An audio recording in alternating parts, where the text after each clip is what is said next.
మనం సందర్భంలోకి వెళ్తే చాలా సందర్భాల్లో మనం దేవుని వాక్యాన్ని వింటూ ఉంటాం. పెళ్లి, వివాహం రకరకాలుగా పిలుస్తుంటారు. కానీ పెళ్లి, వివాహం అన్నది మన జీవితాల్లో అన్నిటికంటే, మిగతా కార్యక్రమాలన్నిటికంటే కూడా చాలా గొప్పది. ఇది ప్రతి ఒక్కళ్ళు ఒప్పుకునేటువంటి విషయం. అవునంటారా కదంటారా?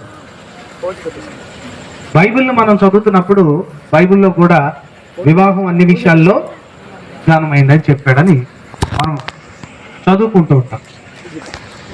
సరే, దాని అర్థం తర్వాత మనకు తెలియకపోయినా పెళ్ళి అనేది మాత్రం చాలా గొప్పది, అన్నిటికంటే ముఖ్యమైనది అయితే మాత్రం నమ్ముతారా లేదా?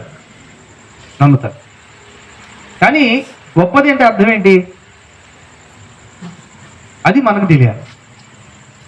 అమ్మ, అర్థమవుతుందా? గొప్పదంటే అర్థం ఏంటి? వీటిలో మనం అర్థాన్ని వెతకపోవడం వల్ల మన జీవితాల్లో పెళ్లికి అనేది అర్థమే లేకుండా పోయింది. పెద్దోళ్ళు ఒక మాట అంటారు, కీడించి మేలంచాలి అంటారు. ఎందుకంటారు చెప్పండి? మనం ఏదైనా ఒక కార్యక్రమం చేస్తున్నప్పుడు ముందు జరగబోయే నష్టాల గురించి ఆలోచించాలంట, తర్వాత లాభాలు. అర్థమవుతుందండి? ముందు మనం ఈ దారిని వెళ్తుంటే వెళ్ళిన తర్వాత వచ్చే పట్టణం గురించి కాదు, వెళ్ళే దారిలో వచ్చే లాభ నష్టాల గురించి ఆలోచించాలి. ప్రతి విషయంలో కీడించి మేలించమంటంలో అర్థం ఏంటంటే, పెద్దవాళ్ళకి అనుభవం ఉంది కాబట్టి అనుభవ జ్ఞానంతో ఆ మాట చెప్పారు. మరి పెళ్లి గురించి కూడా మనం అర్థం చేసుకోవాలి కదా. పెళ్ళి అంటే ఏంటి చెప్పండి? పెళ్ళి అంటే సినిమా వాళ్ళు ఒక మాట అంటారు, పెళ్ళి అంటే పందిళ్ళు, సందళ్ళు, చప్పట్లు, మేళాలు, తాళాలు కదండి. కాబట్టి మనం కూడా దాన్ని అర్థం చేసుకున్నాం. పెళ్ళి అంటే మనం కూడా ఏమనుకుంటాం? పెళ్లి చేయాలండి మా అబ్బాయి కంటే, అమ్మా ఆర్కెస్ట్రా ఎవరి దగ్గర మాట్లాడుతున్నారు, తర్వాత ఏ పాస్టర్ గారు పెళ్లి చేస్తున్నాడు, ఏంటి చర్చిలో చేస్తున్నారా లేకపోతే మండపంలో చేస్తున్నారా లేదా స్టేజ్ చేస్తున్నారా, భోజనాలు ఏం పెడతారు, వెజ్జా నాన్ వెజ్జా, చికెన్ పెడతారా మటన్ పెడతారా, ఇది. కానీ ఒక్కడంటే ఒక్కడైనా పెళ్లి కుమార్తె పెళ్లి కుమారుడు ఇష్టపడ్డారా? పెళ్లి కుమార్తె మంచిదేనా? పెళ్లి కొడుకు నీ కొడుకు మంచోడేనా? వాళ్ళు పెళ్లి చేసుకోబోతున్నారు, వాళ్ళ సంసారం బాగుండడానికి అవసరమైనటువంటి పద్ధతులు జాగ్రత్తలు వాళ్ళకి చెప్పారా అని అడుగుతారండి? అడుగుతారా? పెళ్లి చేసుకునేది ఎవరు? పెళ్లి కొడుకు పెళ్లి కొడుకు. కానీ హడావుడి చేసేదంతా ఎవరు? బంధువులు, సందులో వాళ్ళు, గొంతులో వాళ్ళు. అంటే ఒక పెళ్లి పేరు చెప్పుకొని కడుపారా తిని కళ్ళారా చూసి సంతోషించి ఇంటికి వెళ్ళిపోతాం తప్ప, ఆ పెళ్లి చేసుకునేటువంటి ఆ ఇద్దరు భార్యాభర్తల జీవితాలు ఆ తర్వాత ఎలా ఉండాలి అనే దాని విషయంలో ఒక్కళ్ళంటే ఒక్కళ్ళు, చుట్టుపక్కల ఉన్నవాళ్ళు లేదా బంధువులు, మిత్రులు ఒక్కళ్ళు కూడా ఒక మంచి సలహా ఇవ్వరు. మీరు నమ్ముతారో లేదో? అలా సలహా ఇవ్వకపోగా బంగారంలాగా ఉన్న కుటుంబాలను చీల్చడానికి పెళ్ళైన తర్వాత తప్పుడు సలహాలు ఇచ్చేవాళ్ళు ఉన్నారు. బంగారం లాంటి అత్తాకోడళ్ళ మధ్య చిచ్చు పెట్టే వాళ్ళు ఉంటారు, బంగారం లాంటి భార్యాభర్తల మధ్య చిచ్చు పెట్టే వాళ్ళు ఉంటారు, బంగారం లాంటి కుటుంబంలో లేనిపోని మంటలు రేపి అంటారు కదండి, ఇంకా తోరణాలు ఆరక ముందే విడాకులు దాకా, అంటే ఇంటికి కట్టిన ఆకులు ఎండక ముందే విడాకులు దాకా వెళ్ళేంత పరిస్థితికి వచ్చింది.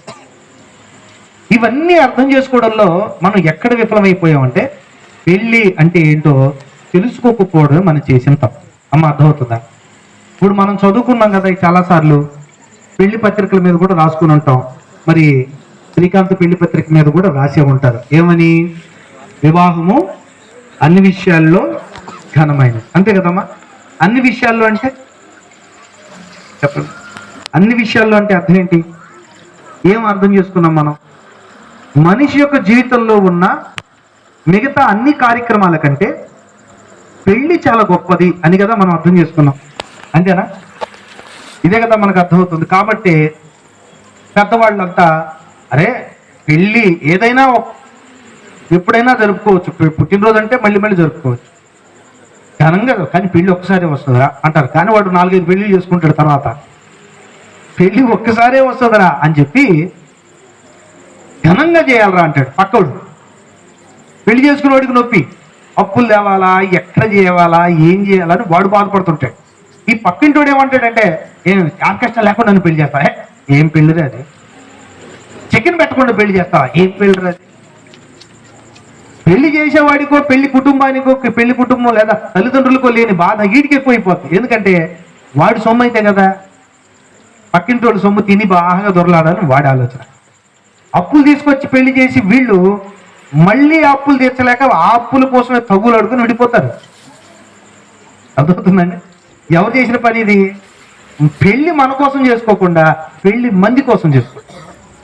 కట్టుకునే బట్ట మంది కోసమే కట్టుకుంటాం, కొనుక్కునే వస్తువు మంది కోసమే.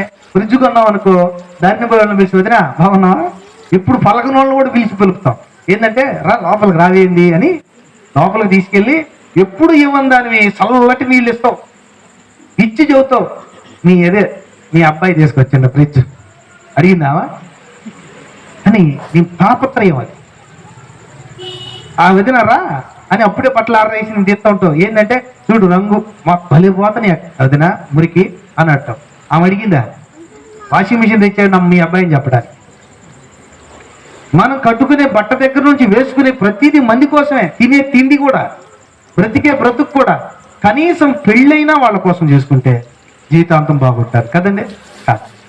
మనం అర్థం చేసుకునే దగ్గర విఫలమయ్యాం కాబట్టి, అమ్మా నేను వచ్చిన ఒక సర్వే చెప్తాను, మీరు షాక్ అయిపోతారు. నిన్న ప్రపంచవ్యాప్తంగా వచ్చిన ఒక సర్వే చెప్తుంది ఏంటంటే, భారతదేశంలో కుటుంబాలు ఎంత దారుణంగా ఛిద్రం అవుతున్నాయో చెప్పాడు. రాబోతున్న అంటే 2050 సంవత్సరాల కంట, 2050కి ఈ దేశంలో సంసారాలే ఉండవంట. ఇక పెళ్లిళ్ళు కూడా తర్వాత ఉండవంట. అమ్మా ఇంకా మీరే పెళ్లిళ్ళు చేసుకుంటూ బాగా చేసుకొని తినండి చికెన్ బిర్యానీ. ఇంకా తర్వాత వచ్చే జనానికి పెళ్లి మీద ఇంట్రెస్ట్ ఉండదు. ఉన్న పెళ్లిళ్ళు చేసుకున్న వాళ్ళు 30 ఏళ్ళు రాని, 40 ఏళ్ళు రాని, 60 ఏళ్ళు రాని, రాలిపోయి ఏలబడుతున్న మూతికి లెత్తికేసి ఊడిపోయిన పళ్ళుకి పట్టుడు పెళ్లి పెట్టి రాలిపోయిన జుట్టుకి సవరాలు తగిలించి తిరుగుతారంట. అర్థమైందండి? ఇక పెళ్లిళ్ళు ఉండవు 2050కి. కారణం ఏంటో తెలుసా? మనం ఈ రోజు వేసే తప్పటడుగులే. పెళ్లి అనే దానికి మనం విలువ ఇవ్వకపోవడం, పెళ్లి అనే దాని యొక్క గొప్పతనం, భార్య భర్త మధ్య ఉన్న గొప్పతనం తెలియకపోవడం. ఒక భార్యకు భర్త మీద ప్రేమ ఎందుకు ఉండాలి అంటే, ఆ భర్త అందంగా ఉండాలి, సంపాదించేవాడు అయితేనే. ఒక భర్తకు భార్య మీద ఎందుకు ప్రేమ ఉండాలంటే, ఆ భార్య బాగా అందంగా ఉండాలి, ఆ అందం చూస్తేనే అలుక్కుమనాలి, అప్పుడే వాడికి ప్రేమ. కానీ వాస్తవానికి భార్యాభర్తల మధ్య ఉన్న బంధానికి అది కాదు కారణం.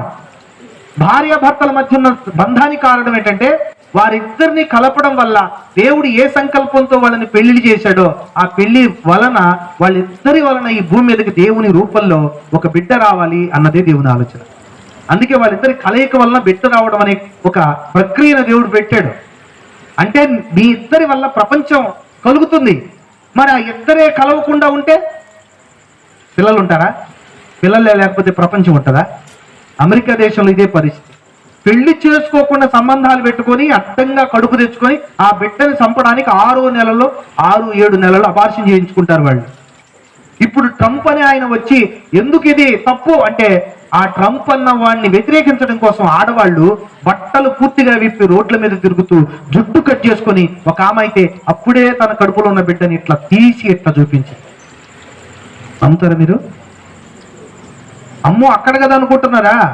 భారతదేశంలో మొన్న కోర్టు తీర్పిచ్చింది, ఏ భార్య అయినా ఏ భర్త అయినా అక్రమ సంబంధాలు పెట్టుకోవడం తప్పు కాదు అని చెప్పింది కోర్టు. కోర్టు అంటే ఎవరండి? మనందరికీ న్యాయం చేసేది వాళ్ళే కదా. అమ్మ మీ ఇంట్లో పెద్దోడే తప్పు చేస్తే పిల్లలు ఏం చేస్తారు? చేయరా? అంటే ఏం జరుగుతుంది ఈ ప్రపంచంలో? మనం పెళ్లి అనే దానికి విలువ ఇవ్వకపోవడం, మన స్వార్థానికి దాన్ని మార్చేయడం, మన తప్పులు మనకు తెలియకుండా మన భవిష్యత్ అంతా అంధకారం చేసి పడేస్తుంది. అమలారా అర్థమవుతుందా మీకు? ఏం చేస్తాం చెప్పండి, గట్టిగా చెప్పాలి. అంధకారం అంటే చీకటిమయం. ఇక రాబోతున్న ప్రపంచం ఎంత దౌర్భాగ్యంగా ఉంటుందో చెప్పండి. నిన్నగాక మొన్న చెన్నైలో ఒక అమ్మాయి ఎవరినో ప్రేమించిందంట. ఉత్తమ్మ అన్నందుకు నాన్నని, అమ్మని, చెల్లిని చంపేసినాడు. అర్థమైందండి? సింపులే. ఎందుకు చంపామంటే అంతే. ఒక వారం క్రితం ఒక అమ్మాయి పెళ్లి చేసుకోబోతున్న ఒక అబ్బాయిని పెద్ద లోయలో తోసేసి చంపేసిందంట. ఎందుకు చంపావంటే అతని విగ్గు నాకు నచ్చలేదు, అతని నవ్వు నాకు నచ్చలేదు అంట. నచ్చకపోతే నచ్చలేదని చెప్పాలి కానీ చంపడం ఏందమ్మా అంటే నాకు అంతే చంపాలనిపించింది, చంపేసి అంట. మీకు అర్థమవుతుంది?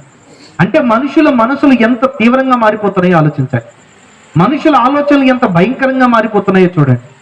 బైబిల్ను మనం అర్థం చేసుకోకపోవడం, ఆ అర్థం చేసుకోకపోవడమే కాకుండా మన కుటుంబ విలువల యొక్క బాధ్యత, ప్రాధాన్యత తెలియకపోవడం.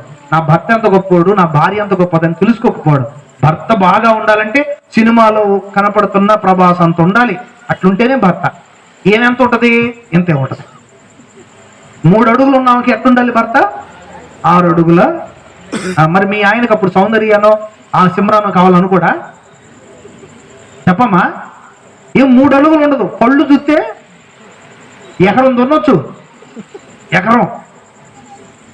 నేను చెప్తుంది నిజం. కానీ ఆవిడికి ఎవరు కావాలి? పొద్దు లెగిసి సాయంత్రం దాకా కష్టపడి రెక్కలుంచి భయంకరమైన ఎండకి శరీరాన్ని నల్లగా కమిలిపోయేట్టు చేసుకొని అంత ముద్ద తెచ్చి పెట్టే భర్త కాదు. పని పాట లేకుండా నోట్లో కిల్లీలు వేసుకొని, జుట్టుకు రంగు కూడా ఎర్రటి రంగు వేసుకొని, ఒంటికి స్నానం 2 వారాలకు ఒకసారి చేసేవాడు రోడ్ల మడి తిరుగుతాడే వాడు కావాలి.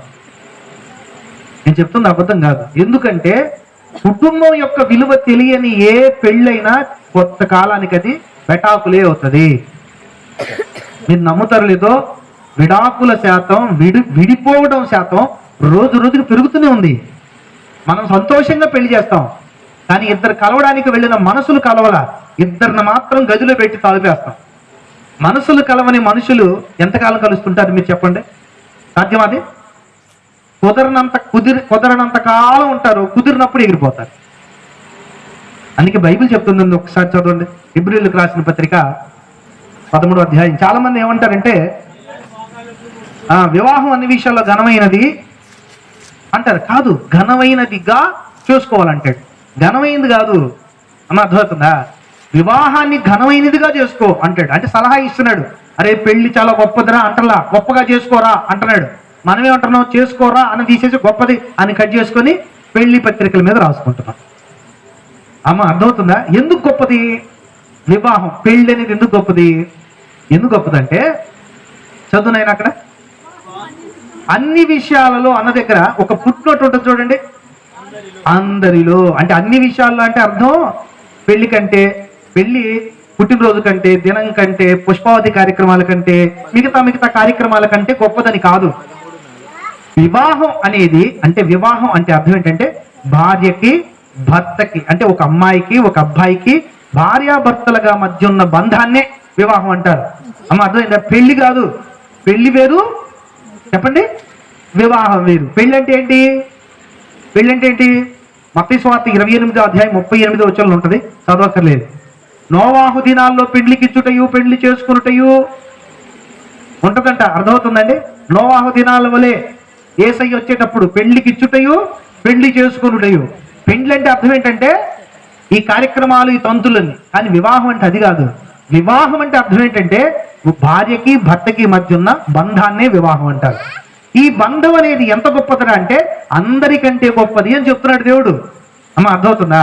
అంటే ఒక తల్లికి బిడ్డకి మధ్య ఉన్న బంధం కంటే, ఒక స్నేహితుడికి మరో స్నేహితుడికి మధ్య ఉన్న బంధం కంటే, ఒక ప్రేమికురాలికి ప్రియుడికి మధ్య ఉన్న బంధం కంటే, ఒక తల్లి తండ్రికి ఉన్న బంధం కంటే, అక్కా చెల్లెళ్ళు రక్త సంబంధాల అన్ని బంధాల కంటే, అత్తమామలు కన్న తల్లిదండ్రుల కంటే గొప్ప బంధం ఏంట్రా అంటే ఏంటంటే చెప్పండి, భార్య భర్తల బంధం.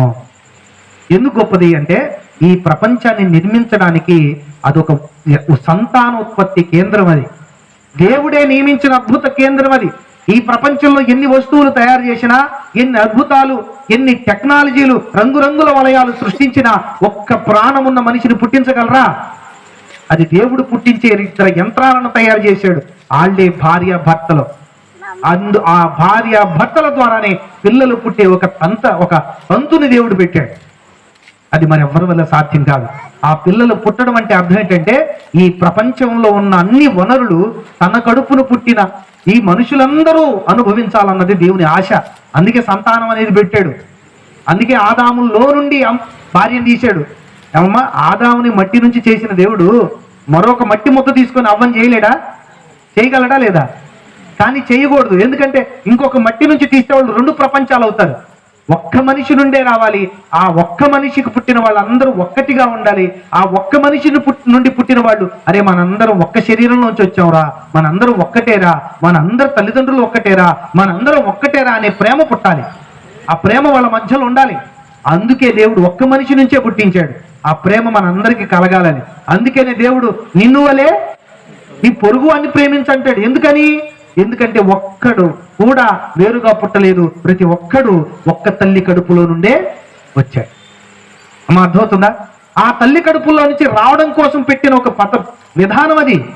అంత గొప్ప విధానాన్ని భార్య భర్తలకు పెట్టాడు కాబట్టి ఈ లోకంలో ఉన్న బంధాలన్నీ భార్య భర్త అనే బంధం పుట్టాకే వచ్చిందండి. అవునా కదమ్మా?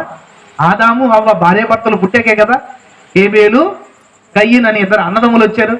ఆ తర్వాత భార్యలు వచ్చారు, చెల్లెళ్ళు వచ్చారు, అక్కలు వచ్చారు, అత్తమ్మలు వచ్చారు.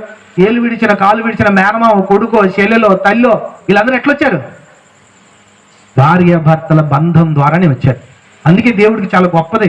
ఇప్పుడు చెప్పండి, ఏ బంధం గొప్పది? అందుకే భార్య మా ఆయన ముసలోడైపోయాడు, నేను చూడను, మా చిన్నోడి దగ్గరకు పోతాను అంటదా? ముసలోడైనా అక్కడే కనిపెట్టుకొని ఉంటుంది కదండి. కానీ ఇప్పుడు ఉంటలా. నేను ఒక ఆవిడ వాళ్ళ బంధువులందరినీ తీసుకొని వచ్చింది. ఒక ముస్లిం కుటుంబంలో పుట్టిన ఒక చెల్లి. ఎందుకంటే వాళ్ళ ఆయన మంచం బండి మీద నుంచి బయట నరుగులు ఎదిగి మంచాన్ని పడ్డాడట. ఈయన పనికిరాడు అని మంచం మీద ఉన్నవాడి దగ్గర సంతకాలు పెట్టించుకుంటుంది ఆవిడ ఎదురు కూర్చొని. ఎందుకు? నేను చూడండి అని. ఇంకొక ఆయన ఆటో తోలుతుంటాడు, మధ్యలో వదిలిపెట్టి వెళ్ళిపోయిందట. ఇద్దరు పిల్లల్ని ఆటో కూర్చోబెట్టుకొని ఈయన తోలుకుంటా ఆ పిల్లల్ని ఆటోలోనే తిప్పుకుంటూ ఉన్నాడు. ఏమిటంటే తిండి పెట్టేవాళ్ళు చూసేవాళ్ళు ఎవరు లేరంట. కానీ నా చిన్నప్పుడు నాకు ముందున్న చాలా మందిని నేను చూశాను. ఇదిగో ఇక్కడే ఇంట్లో మా నాయనమ్మ మా తాతను చూశాను.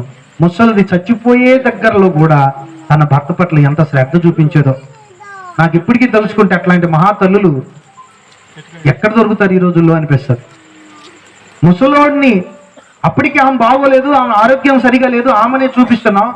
ఒకరోజు మా తాతకు బాగోక ఊళ్ళోకి తీసుకెళ్తే 2 కిలోమీటర్లు నడుచుకుంటా వచ్చింది బాగోలేని మనిషి. ఎందుకు వచ్చావే అంటే, ఆయన చూడొద్దా, రాకపోతే కనీసం రాలేదని అంటాడే. చూసారండి, ఇప్పుడు మనిషి చచ్చిపోయి పూడ్చి పెడుతుంటే ఇంటి దగ్గర నుంచి భార్య రావడంలా చూడడానికి. కరోనా సమయంలో అయితే కుప్పలు ఇలాంటి సందర్భాలు. ఎందుకు అంటే బంధాల విలువ తెలియదు. దేవుడు అంటున్నాడు, అన్ని బంధాల కంటే ఇదే గొప్పది. కాబట్టే పురుషుడు తన తల్లిని, చెప్పండి నువ్వేమంటావు? ఇప్పుడు ఎల్మన్ పిన్న ఉందనుకో, రేపు పొద్దున అబ్బాయి భార్య వీళ్ళ అమ్మని కాంతార బాబాయిని వదిలిపెట్టి భార్యను కలుసుకుంటుంటే, వీడు చూడమ్ము ముందు వచ్చిన చెవుల కంటే వెనకొచ్చిన కొమ్ములు వాడని వీడు మరీ కరుచుకుంటుండే, అట్ట కరుచుకున్నోళ్ళే అందరు అంటుంటారు. అంటారా లేదా? ఎందుకని? తల్లి తన కోడలు నాకంటే నా కొడుక్కి ఎక్కువ అని అర్థం చేసుకోలేకపోతుంది, దాన్ని యాక్సెప్ట్ అంటే అంగీకరించలేకపోతుంది.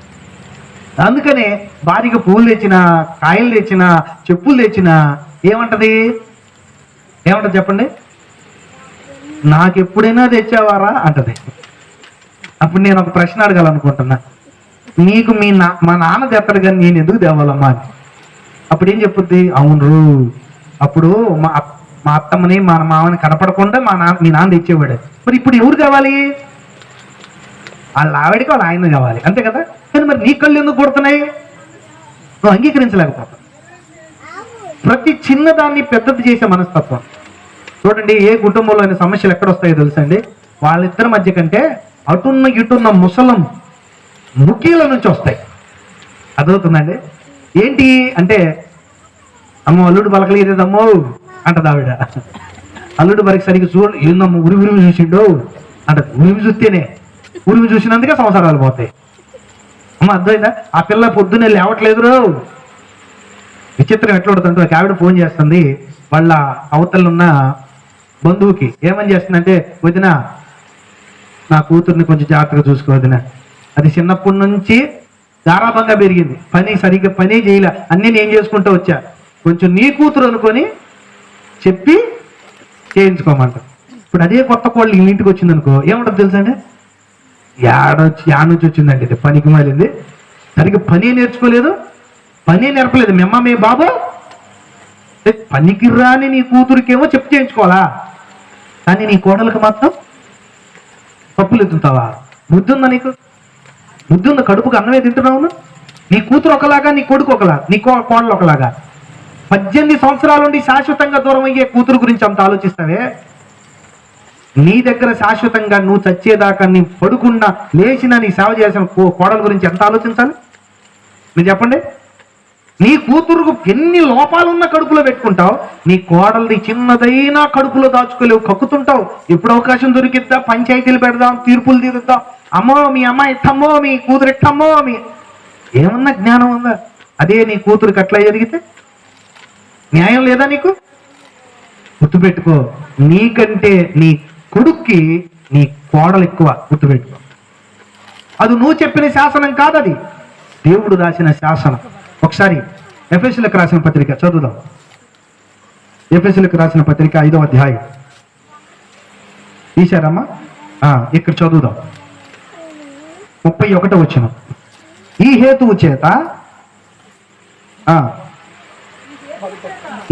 చేత పురుషుడు తన తల్లిని తండ్రిని విడిచి భార్యను ఒత్తుకుంటారు, వాళ్ళిద్దరూ ఒక్కటే.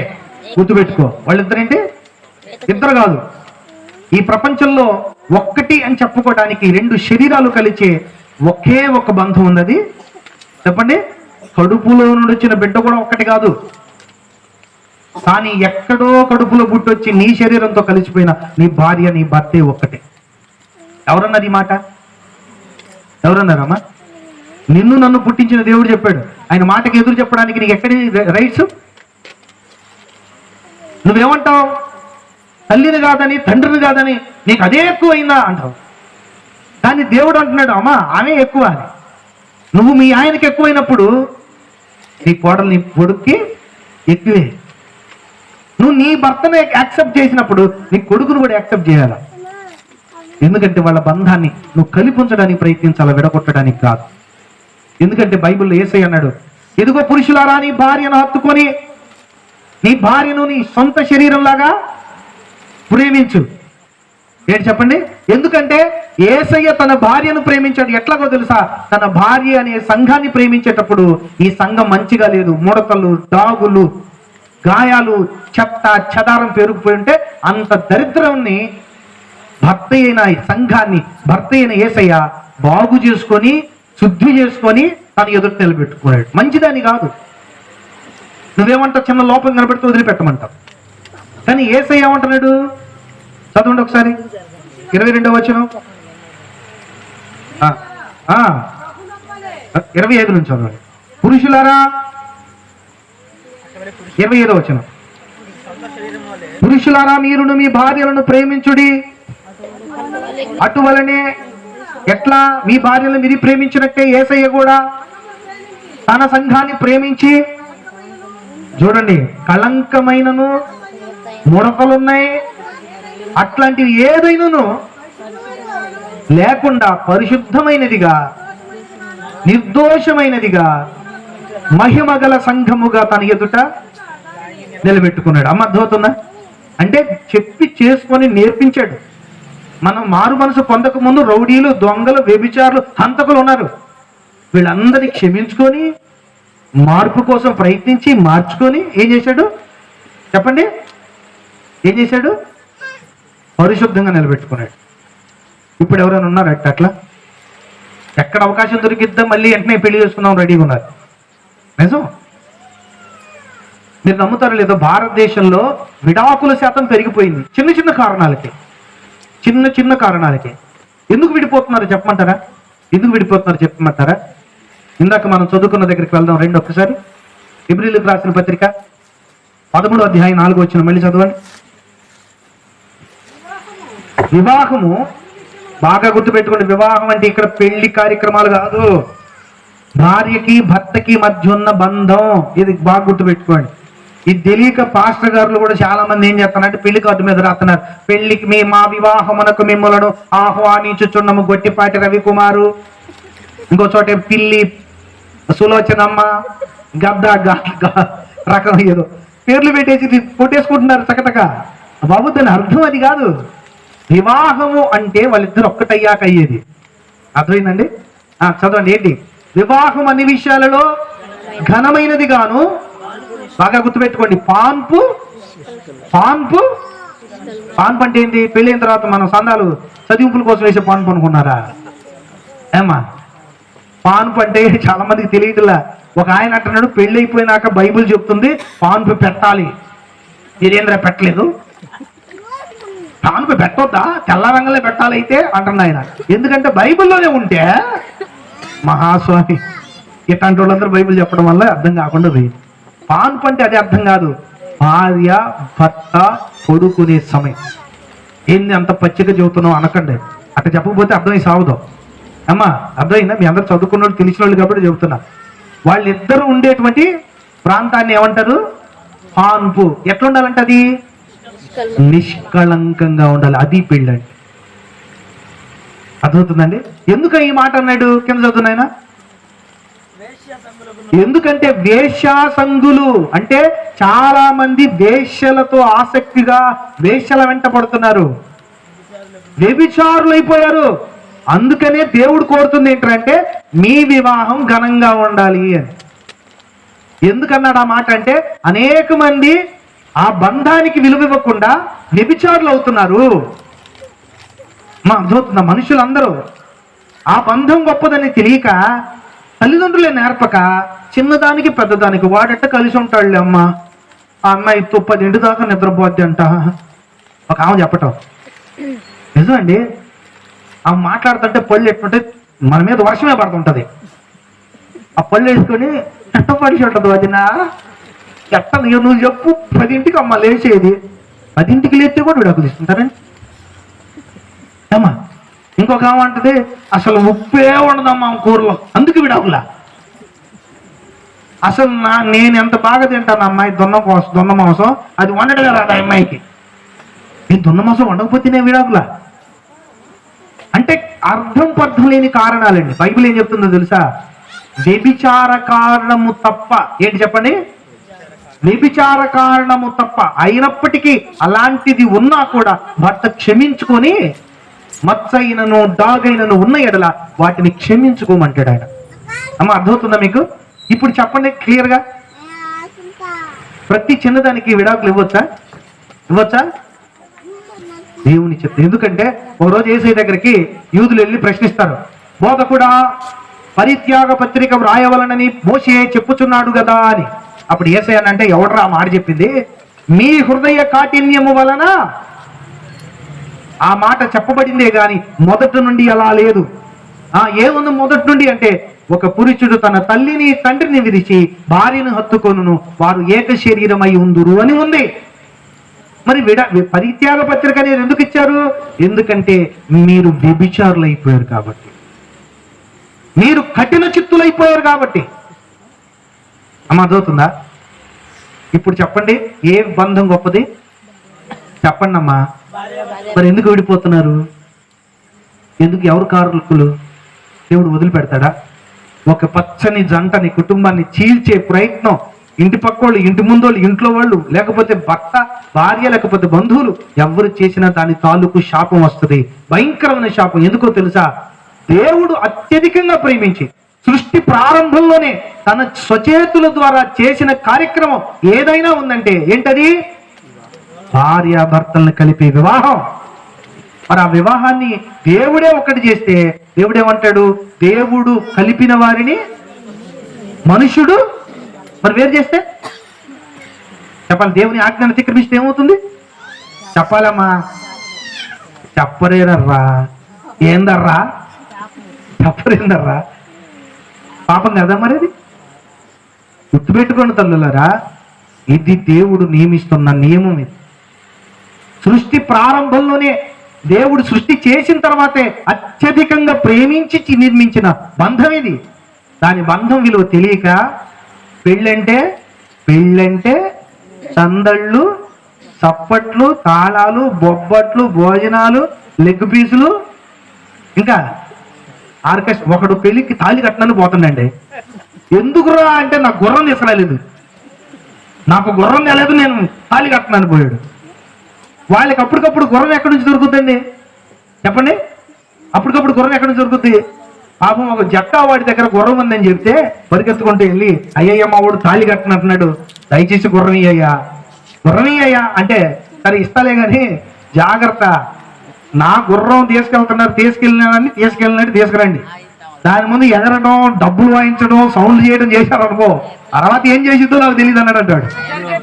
మా బాధలు మేము పడతామే కానీ ముందు నువ్వు వాడు తాళి కడతానంటుండవు, లేక కట్టనంటుండని దాన్ని తీసుకొని వచ్చి వాడిని ఎక్కించి వాడి ముఖం నిండా వేసి ఎగురుస్తున్నారట. ఈ ఊపులో ఎగురుతా ఎదురున్న ఈ ఆర్కెస్ట్రా వాళ్ళు ఊరుకుండదు, వాళ్ళు కూడా టొట్ట అని కొట్టారంట. ఇంకా చూసుకోండి, అది ఎగిరి ఎగిరి ఎగిరి ఎగిరి పెళ్లి మంటపాన్ని పడగొట్టిందట. పెళ్లి కూతుర్ను దండిందంట. ఎగురుకుంటూ పోయి బురదలో పడి పెళ్లి కొడుకు కాళ్ళు ఎరగొట్టిందంట. అమ్మా అర్థమైందా? ఏందిరా నీ బాధ అంటే గుర్రం కావాలి వాడికి ఏం తెలుసు అండి బంధం విలువ. అట్లాంటి పెళ్లి అంటే ఏంటో, భార్య ఎంత విలువైందో నా దృష్టిలో. ఏంటి నువ్వు చేసుకునే అమ్మాయి నల్లగుండని తెల్లగుండని కట్నం కోసం చేసుకుంటున్నావో ఇంకో దాన్ని చేసుకుంటున్నావో, ఒళ్ళు జాగ్రత్త బిడ్డ. నువ్వు ఏ కారణం చేత అయినా సరే నువ్వు ఒప్పుకొని తాళి కట్టిన తర్వాత, ఒప్పుకొని సంసారం చేయడం ప్రారంభించాక, ఎత్తుగా ఉండని, నల్లగా ఉండని, పొట్టిగా ఉండని, ఎర్రగా ఉండని, ఖబర్దార్ నీ భార్యను నువ్వు విడిచిపెట్టనే కూడదు. వాడు ఏమంటాడంటే, ఈ మధ్య ఎక్కువ మంది చెప్పే కారణాలు ఏంటో తెలుసా అండి? ఎందుకురా నీ భార్య అంటే, నా కర్మ అండి, ఏం చేస్తాం, అది పొట్టిగుంటది. మరి ఎందుకు చేసుకున్నావురా అంటే, కట్నం వస్తుందని. తప్పేవరది గాడిదా. నీకు నచ్చకపోతే వాళ్ళ తల్లిదండ్రులు చెబితే 3 అడుగులు ఉంటే 2 అడుగులకే ఇచ్చిపెట్టి చేసుకునేవాళ్ళు కాదంటారా? అసలు లేదు, ఇంటికాడ పెట్టుకునేవాళ్ళు. నిన్ను ఎవడు చేసుకోమన్నాడు? ఇంకొకడు అంటాడు, నా భార్య పగులు చూస్తే నా రాత్రి కల్లోకి వచ్చిద్దన్నా అంటాడు. ఎందుకురా అంటే అంత నల్లగా ఉంటుందంట. మరి నువ్వు పగులు చూసావా రాత్రి చూసావా? పెళ్లి చూపుల్లో పగులే చూసావు. మరి ఎందుకు చేసుకున్నట్టే? మా అమ్మ చేసుకో సత్తానంది. మా మెమ్మనే చేసుకోమనకపోయావా? సత్తానంటే పెళ్ళిళ్ళు చేసుకోవడాలు. ఈ తల్లిదండ్రులు కూడా బుద్ధి జ్ఞానం లేదండి. పెళ్ళిళ్ళండి అమ్మ సత్తానని నాన్న సత్తానని పెళ్లి చేయొచ్చండి? సంసారం చేసే దూరం వెళ్ళితారా? వాడికి నచ్చితేనే, ఏలుకుంటానంటేనే, బుద్ధిగా ఉంటానంటేనే, తాగకుండా ఉంటానంటేనే పెళ్లి చేయాలి. నేను చెప్తున్నా, నేను ఈ దేశంలో ప్రతి ఒక్కరికి చెప్తున్నా, ఆడపిల్లల కల్లా తల్లిదండ్రులు మరింత జాగ్రత్తగా వినండి. నువ్వు ఎవరికైతే పిల్లనిస్తున్నావో వాడి ఒక్కనే కాదు, వాళ్ళ తల్లిదండ్రులు కూడా చూడు. మన పెద్దలు పిచ్చోళ్ళు అయి చూడలా. ఒక సంబంధాన్ని కలుపుకునేటప్పుడు అటేడు తరాలు ఇటేడు తరాలు ఎందుకు చూస్తారో తెలుసా అండి? ఎందుకంటే వాళ్ళల్లో ఉన్న బుద్ధిహీనమైన మనస్తత్వం ఒకవేళ వీళ్ళల్లో వస్తుందేమో అని. వాళ్ళ అమ్మకు లేకపోవచ్చు వాళ్ళ తాతకు ఉంటుంది, వాళ్ళ తాతకు లేకపోవచ్చు వాడికి ఉంటుంది. ఏంటది? బుద్ధిహీనత. ఒకరోజు ఒక అబ్బాయిని పెళ్లి చేసుకోవడానికి ఒక ఆయన వచ్చాడట కూతురికి చెప్పడానికి. ఆయన తన వియ్యంకుడిని అడుగుతున్నాడట, ఏమండి నీ కొడుక్కి దురాలవాట్లు ఏమైనా ఉన్నాయా అని. ఏమీ లేవండి. తాగుతాడా? లేదండి. చెడు తిరుగుడు తిరుగుతాడా? లేదండి. మంచోడండి. కానీ అన్నాడట.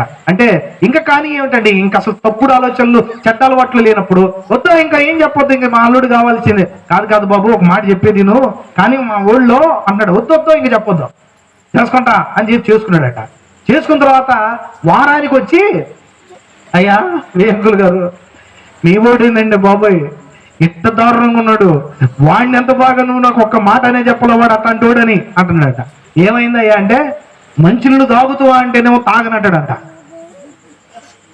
కూర్చుంటావా అంటేనే కూర్చొని అంటాడంట, తలుపేయమంటావా అంటే వేయొద్దంటాడంట, వేసిందేమో తీస్తానంటాడంట, తినమంటేనేమో తినంటాడంట.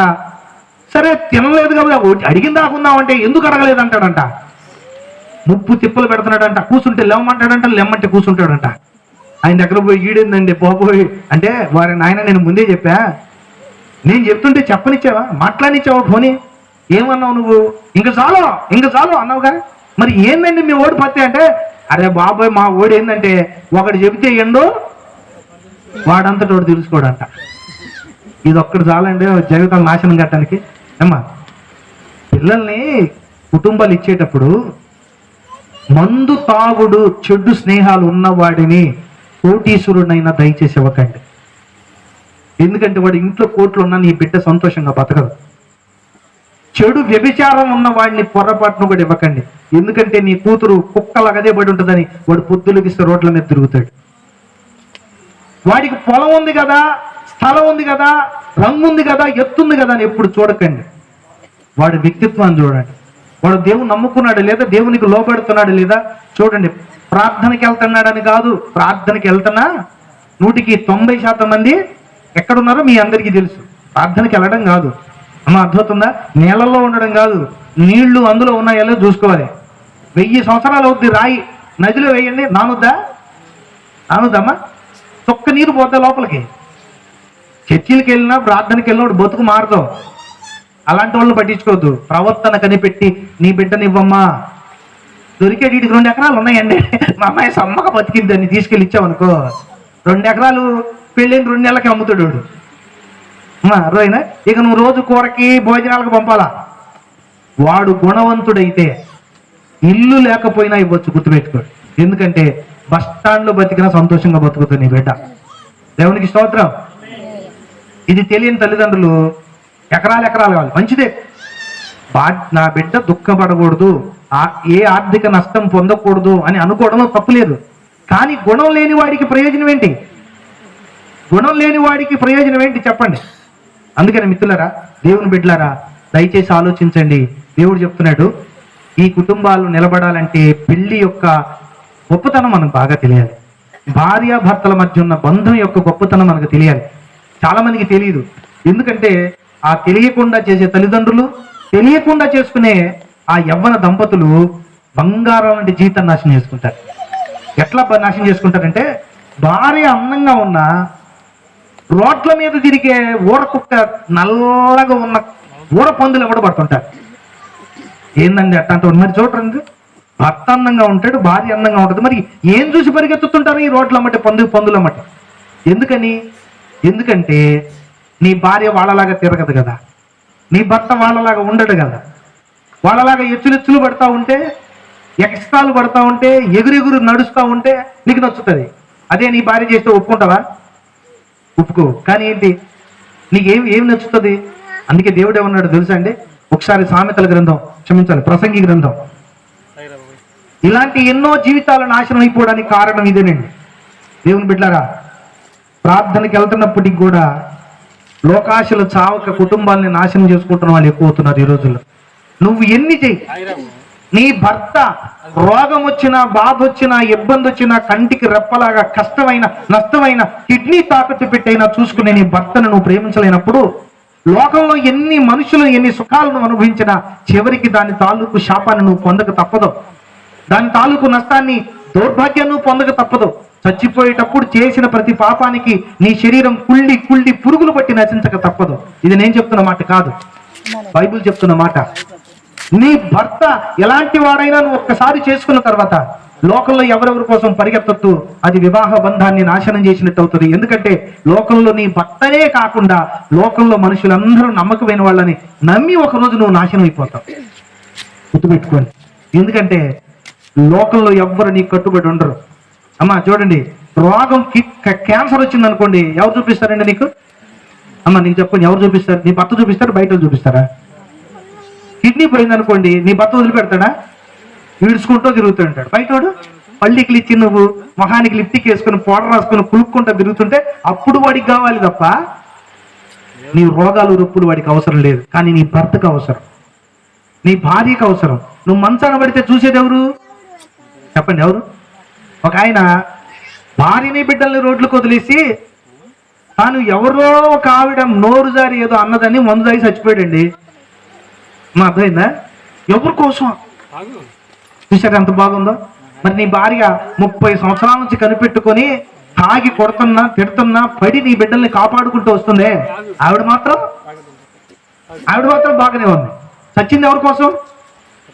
ఇవన్నీ ఎందుకు చెప్తున్నానంటే, మీకు తెలియకుండానే మీరు ఒప్పుకోకపోయినా మన చుట్టూ చీకటి అలముకుంటుంది.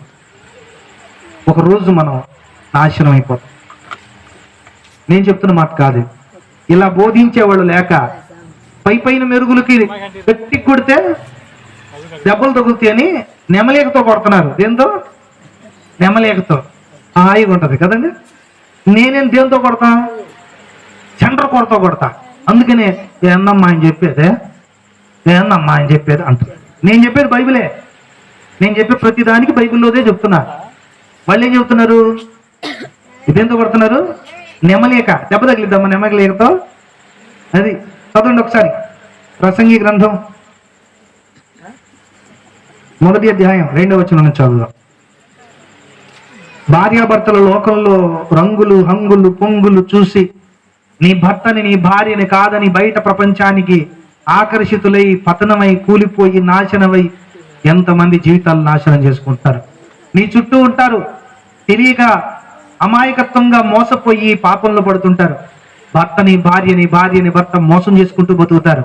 ప్రియ తల్లి, ప్రియ అక్క, బైబిల్ చెప్తుంది ఏంటంటే అన్నిటికంటే గొప్ప బంధం అదే. మన జీవితాల్లో మనం చేసిన ప్రతి దాన్ని వెనక్కి తిరిగి చూసుకొని సరిదిద్దుకొని ముందుకు వెళ్తే యేసయ్య ప్రేమిస్తాడు, ఆదరిస్తాడు. ఇప్పటి వరకు చేసిన ప్రతి పాపానికి క్షమాపణ ఇస్తాడు. ఇకనైనా నీ జీవితంలో శాంతినిస్తాడు. లోకంలో నీ రంగు పొంగు చూసిన వాడి మోసంలో పడిపోకు. ఎందుకంటే నీ రంగు పొంగు కొద్ది రోజులే ఉంటది. అది రాలిపోయాక నీ తోడుండేది నీ భర్త, నీ భార్యే. ఈ రంగు పొంగులు చూసి, పైన పౌడర్ రంగులు చూసి రాలిపోయేంత వరకు నీ వెనక తిరుగుతున్న వాళ్ళ మోసపు మాటలు చూసావంటే నీ డబ్బు, నీ అందాన్ని వాడుకొని ఒక రోజు వదిలేస్తారు. ఆ రోజుకే నీ విలువ, నీ పరువు, నీ కుటుంబం మొత్తం దిగజారిపోతుంది. అప్పటికి నీ భర్త ఈ లోకంలో ఉండకపోవచ్చు. నిన్ను ప్రేమించే వాళ్ళు ఒక్కళ్ళు మిగలకపోవచ్చు. బతికుండగానే నీ కోసం ఏదైనా చేయగలిగి, నీ కోసం ప్రాణం పెట్టగలిగి, నీ కోసం ఏదైనా చేయడానికి ముందుకు వచ్చే భర్త కోసం నువ్వు ఈ రోజు బతకడం నేర్చుకోవాలి. ఎందుకంటే బైబిల్ చెప్తుంది ఈ లోకంలో ఉన్న సుఖాలు, భోగాలు, ఆనందాలు అన్ని వ్యర్థం వ్యర్థం వ్యర్థం. అవన్నీ ఇప్పుడు కొత్తగా వచ్చినవేమి కాదు. ఇది చరిత్ర చెప్తున్న సత్యం. నువ్వు ప్రతి ఒక్కరిని చూడండి, కుటుంబ బాధ్యతలు లేకుండా, విలువలు లేకుండా, పద్ధతి లేకుండా, పవిత్రత లేకుండా, నీతి లేకుండా బతికిన వాళ్ళ జీవితం ముగింపు ఎంత అధ్వానంగా ఉంటుందో మీరు ఒక్కసారి ప్రతి జీవితాన్ని తరచి తరచి తరచి చూడండి.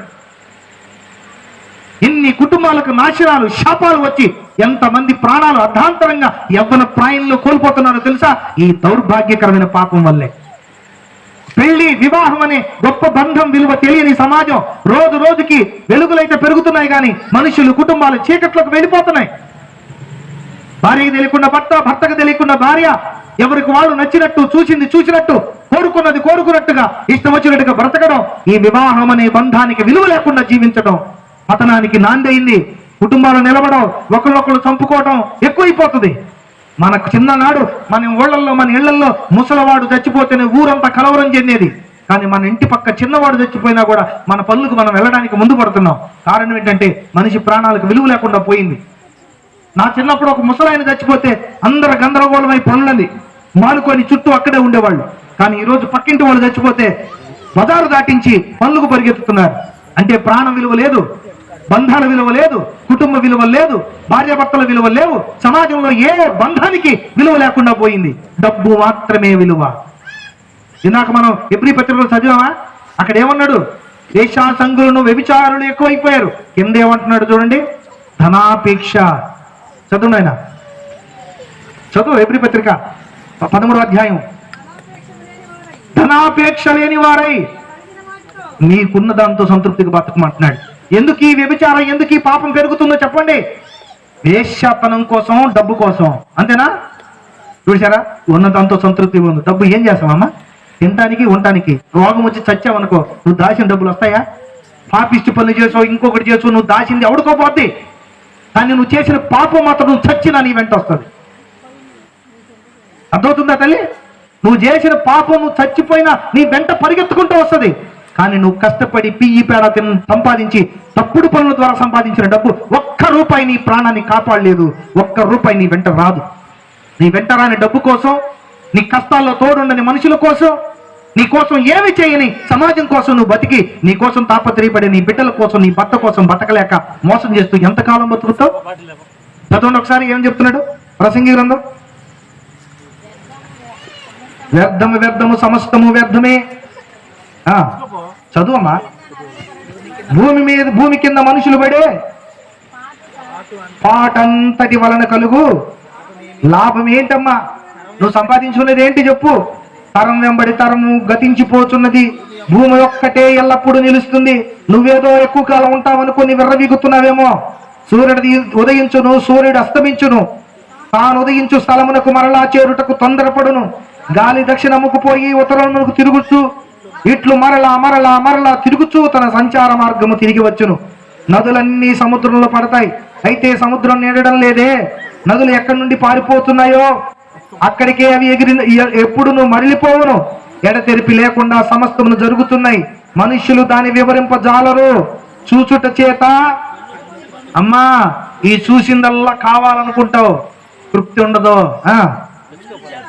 తప్పుడు మాటలు విని నీ చెవి ఎవరు చెప్పిన మాటలల్లా విని నీ జీవితాన్ని నాశనం చేసుకుంటావు, కానీ తృప్తి ఉండదు. గుర్తుపెట్టుకో, ఏం చేసినా చివరికి మునుపున్నదే తర్వాత కూడా ఉంటుంది. నువ్వు అనుకుంటే ఏదో దొరుకుద్ది, అందులో ఏదో ఉంటుంది, అందులో ఏదో ఉంటుందని నీ పళ్ళెంలో, నీ చేతిలో ఉన్న పళ్ళాన్ని వదిలిపెట్టి పెంట కోసం పరిగెత్తుతున్నావు కదండి. అంత దూరం ఎక్కడుంటుందో, అది ఎక్కడుంటుందో అని. నా చిన్నప్పుడు మా ఫ్రెండ్ ఒకడు ఉండేవాడు. వాడు ఎట్లాంటి వాడు అంటే, మేము అందరం భోజనాన్ని కూర్చున్నాం అనుకోండి, వాడు పళ్ళెంలో వదిలిపెట్టి పక్కోడు పళ్ళెంలో ఏముందని ఎత్తుతుంటాడు. అర్థమైందండి? వాడి పళ్ళెం తిండోడు, వాళ్ళ అమ్మ మంచి చికెన్ ఫ్రై పెట్టినా కూడా వాడు తిండవు. వాడు దాన్ని మీరు తినరా అని పచ్చడి పచ్చడి తీసుకొని తింటాడు. ఎందుకురా అంటే, ఏమో అందులో ఏదో ఉంటుందో టేస్ట్ చేయాలరా. ఒకరోజు ఇంతే కారం పచ్చడి తీసుకెళ్తే బంగారం లాగా పప్పు నెయ్యి వేసి పంపింది వాళ్ళ అమ్మ.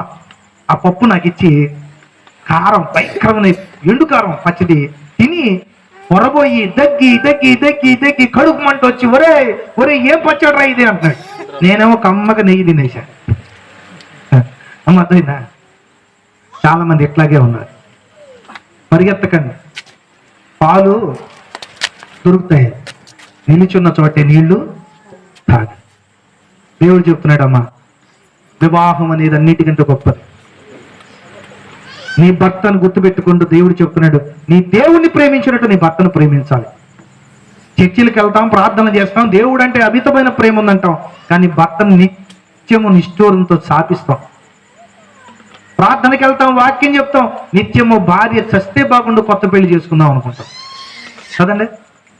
ఒకరోజు ఒక మీటింగ్లో ఒక బోధకుడు అడిగాడట, మీలో ఎంతమంది రెండో పెళ్లి చేసుకుందామని ఉంది అని. అప్పుడు ఒకడు అన్నాడంట, ఎట్ట చేసుకుంటాం సార్ ఇంకా భార్య బతుకుంటే అన్నాడంట. అర్థమైంది అంటే, అర్థమైందమ్మా, ఇది సత్తే చేసుకుందాం, ఏం అడ్డం ఉందని అర్థం, అంతేనా? వాళ్ళే వాళ్ళేమో అందరి పెళ్లిళ్ళు అయి ఉంటే రెండో పెళ్ళి అంటారు ఏం సార్ అనొద్దా అంటలా. ఎట్ట చేసుకుంటాం సార్ మొదట బతికుంటే అని. చూడండి ఎంతమందిలో ఇలాంటి ఆలోచన. ప్రీతల్లారు, నేను చెప్తుంది కొంతమంది కఠినంగా ఉండొచ్చు, ఎవరు చెప్పరు, లోపల తెచ్చిపెట్టుకుంటారు. కానీ మీరు చూస్తూ ఉంటారు, నేను చెప్పిన ప్రతి మాట జరుగుతూనే ఉంటుంది. 2050 సంవత్సరానికి ఇప్పుడున్న యువత పెళ్లి చేసుకోవడం అనే విషయాన్ని మర్చిపోతారట. రిలేషన్షిప్ అనే దరిద్రమైన అమెరికా దేశాన్ని అమెరికా సమాజాన్ని విచ్ఛిన్నం చేసిన సంస్కృతి ఈ దేశంలోకి రాబోతుంది. మీ పిల్లలు మీకు తెలియకుండా 8వ తరగతి 10వ తరగతి నువ్వు అనుకుంటావు, కానీ వాడికి తెలియకుండా వాడి చేతికి ఇచ్చిన సెల్ ఫోన్లో నీకు తెలియని భయంకరమైన నాగరికత వాడు నేర్చుకుంటున్నాడు. నువ్వు చిన్నపిల్ల అనుకుంటున్నా నీ చెల్లి, నీ కూతురు, నీకు తెలియకుండా పక్కింటికో ఎదురింటికో వెళ్ళి తప్పుడు సలహాలు విని నీకు తెలియకుండానే తప్పుడు దారిలోకి వెళ్ళిపోతుంది. నువ్వు అనుకుంటావు మా అక్కే కదా, మా చెల్లె కదా, మా తమ్ముడే కదా, వాళ్ళు ఎందుకు అట్ట చేస్తారు? ఈ సెల్ ఫోన్లో వచ్చే తప్పుడు వీడియోలు చూసి కన్ను మిన్ను గానరాక 4 సంవత్సరాల పసిబిడ్డను చంపి పాడు చేసి చంపేస్తున్నారు వాళ్ళు. అల్లులరా, నీ బిడ్డలు జాగ్రత్త. ఎవరైనా ఆడపిల్లలు ఉన్నవాళ్ళు ఉంటే, వాడు మామయ్య, తాతయ్య, అన్నయ్య, ముసలోడాన్ని బట్టి చూడొద్దు. నీ పసిబిడ్డ ఆడపిల్లని ఎవరిని తాకనివ్వద్దు.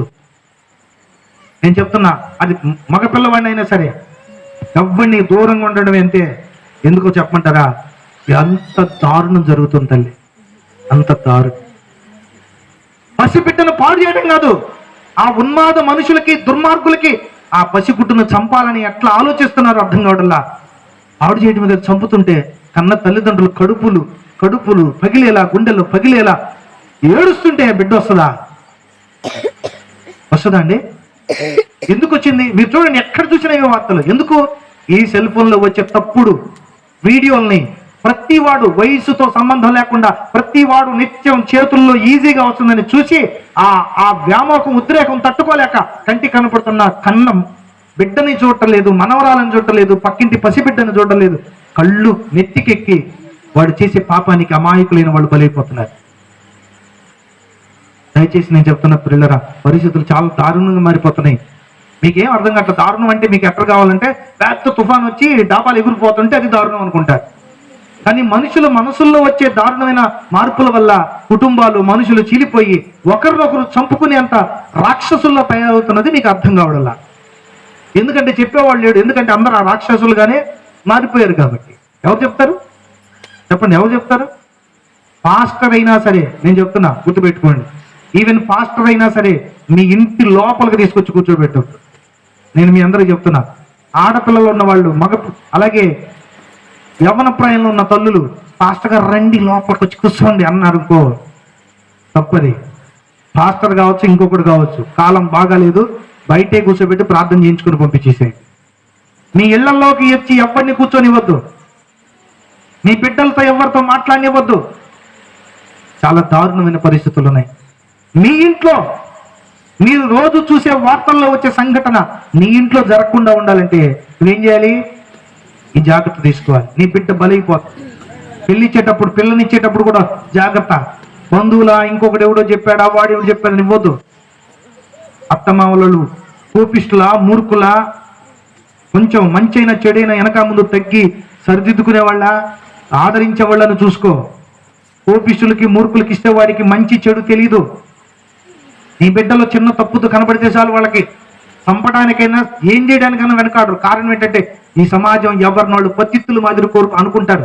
గురిగింజ మాదిరి వెనక నలుపడికి అర్థం కాదు. ఎదుటోళ్ళ తప్పే కనపడుతుంది వాళ్ళకి. తప్పంటే మనుషుని క్షమించాలి, వాళ్ళని క్షమించి మార్పుకు తీసుకెళ్లాలని ఆలోచన ఉండదు. తప్పు చేస్తే వాడు సావాలనే కోరుకుంటారు. కానీ యేసయ్య అట్లా కోరుకోడు. ఏం కోరుకుంటాడు యేసయ్య చెప్పండి? అతిక్రమములు దాచువాడు వర్ధిల్లుడు గాని ఒప్పుకొని విడిచిపెట్టేవాడు కనికరాన్ని పొందుతాడు. కానీ మీరు అట్లా కాదు, మనం అట్లా కాదు. మనం వెనక ఎంత నలుపు పెట్టుకుంటాం, ఎదుటోడితో చిన్నగా కనపడితే మాత్రం మనం ఊరుకోనే, వదిలిపెట్టేదే లేదంటాం. యేసయ్య అట్లా కాదు. ఆయన పరిశుద్ధుడు, కానీ పరమ పాపినైనా క్షమిస్తాడు. ఆయన వ్యభిచారం చేత పట్టబడ్డ స్త్రీని యేసయ్య దగ్గరకు తీసుకొస్తే ఏం చేశాడు? ఒక్క తప్పు లేని యేసయ్య క్షమించాడు. బోలెడు తప్పులు ఉన్న వాళ్ళందరూ రాళ్ళు పట్టుకొని, ఇది సమాజం. దయచేసి ప్రార్థన చేసుకుందాం. ప్రియతల్లులారా, వివాహం అనేది ఎంతో గొప్పది. దాన్ని మనం కాపాడుకుందాం. మీ పిల్లల్ని జాగ్రత్త చేసుకోండి. నీ కోడలు, నీ కూతురు జాగ్రత్త చెప్పండి. చెడు స్నేహాలకి, చెడు అలవాట్లకి వారిని బానిసలు కానివ్వకండి. దేవుని ప్రేమలో వారిని పెంచే బాధ్యత తీసుకోండి. ప్రియ తల్లి, అజ్ఞానంతో ఉండొద్దు, మూర్ఖత్వంతో ఉండొద్దు, నువ్వే పాపంలో ఉండొద్దు. ఎందుకంటే ఈరోజు నీ సుఖానికి, నీ శరీరాన్ని ప్రోత్సహిస్తున్న దౌర్భాగ్యానికి నువ్వు లోబడిపోతే ఆ శాపం నీ ఇంటి నుంచి పోద్ది అన్నావు అనుకుంటున్నావు. పోదో, అది కొన్ని ప్రాణాలను తీసుకొని పోతుంది. పాపం చాలా భయంకరమైంది ప్రియ తల్లి. యేసయ్య హెబ్రీ పత్రిక 2వ అధ్యాయం 14వ వచనం చెప్తుంది, పాపం వలన కలుగు భ్రమ చేత మీలో ఎవడును కఠినపరచబడకుండునట్లు పాపము నిన్ను భ్రమ చేస్తుంది.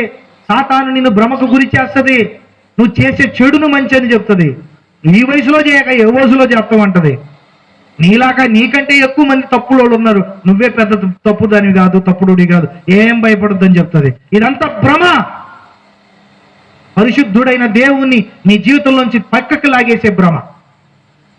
కుటుంబాలు నిలబడాలి అంటే, సంసారాలు బాగుండాలంటే నీ కుటుంబంలో, నీ జీవితంలో దేవుడు ఉండాలి, ప్రార్థన ఉండాలి, మంచి వాళ్ళతో సహవాసం ఉండాలి. తప్పుడోళ్ళు ఎంత నీకు సాయం చేసిన వాళ్ళ పక్కన నువ్వు తిరగొద్దు. నువ్వు వాళ్ళ పాపానికి సహకారం అందించిన వ్యక్తి అవుతావు. మంచి వాళ్ళతోనే సహవాసం చేయి. దేవుడు చెప్తున్నాడు, యవ్వనస్తుడా పాపము నుండి పారిపోయి పరిశుద్ధులతో సహవాసం చేయి అని చెప్తున్నాడు తిమోతితో. ప్రార్థించే వాళ్ళతోనూ, విశ్వాసులతోనూ నువ్వు సహవాసం చేయి. నీతిని, ప్రేమను, విశ్వాసాన్ని వెంటాడు, పాపాన్ని నుంచి పారిపో అని చెప్తున్నాడు. ప్రార్థన చేసుకుందాం. మన మధ్య ఉన్నటువంటి సహోదరులు బెంజమిన్